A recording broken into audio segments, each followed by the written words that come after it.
Two incomes don't fail because they're too small. They fail because they feel safe long before they actually are.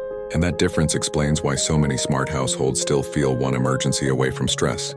The belief we're not supposed to question. There's a belief so common, so socially reinforced, that questioning it feels almost irresponsible. That belief is simple. Two incomes equal security. If one paycheck disappears, the other will hold things together. If costs rise, more income will solve it. If life gets unstable, doubling effort must reduce risk. On paper, that sounds logical. In reality, it hides something far more subtle.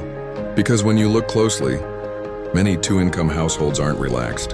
They're not flexible, they're not resilient.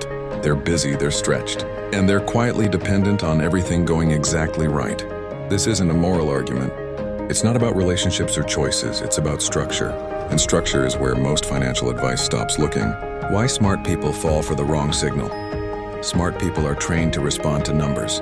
More income feels like progress because it's measurable. It's visible, it moves immediately. But income is a flow, not a foundation. When people hear two incomes, they imagine diversification. They imagine balance, they imagine redundancy. But that's not what usually happens. What usually happens is synchronization. Two jobs tied to the same economy.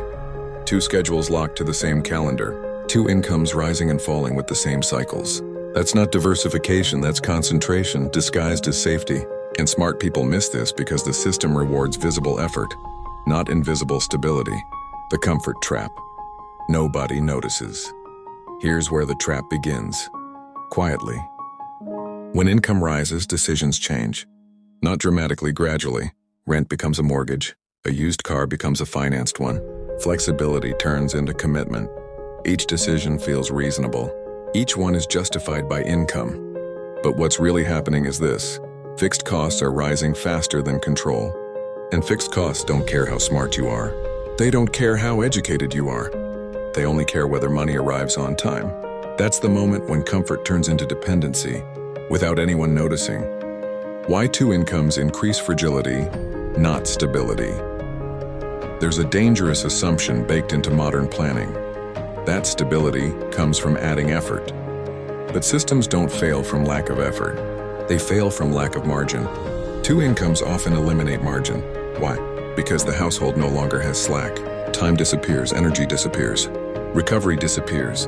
When something breaks, there's no space to absorb it. The system looks strong until it's tested. That's not resilience. That's tension held together by routine. The illustration of risk reduction. Let's be precise. Risk isn't removed by adding income. Risk is reduced by decoupling dependence. If both incomes depend on the same city, the same economy, the same health, the same schedule, then the system hasn't diversified. It's just gotten louder. True diversification means failure in one area doesn't cascade. Most households don't have that. They have synchronized exposure. And synchronized exposure breaks suddenly. When stress appears, the default response is predictable. Just earn more. But earning more inside the same structure doesn't change the structure. It often reinforces it. More income justifies more fixed commitments. More fixed commitments reduce optionality. Reduced optionality increases anxiety. That loop doesn't break by acceleration, it breaks by design. Two incomes don't just cost energy. They cost decision quality. When time disappears, thinking becomes reactive. When thinking becomes reactive, systems drift.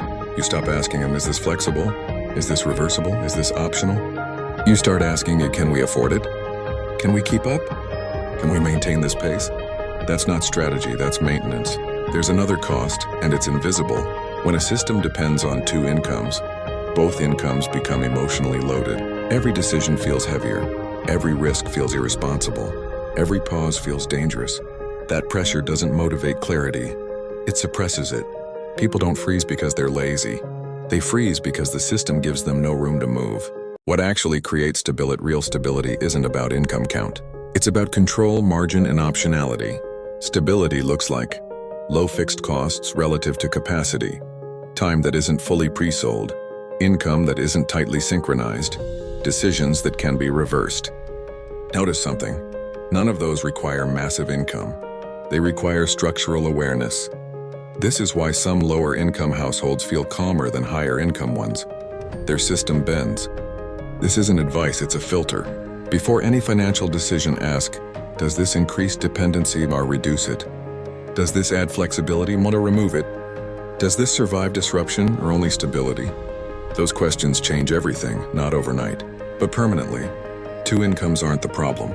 The belief that income equals safety is. Security doesn't come from how much flows in.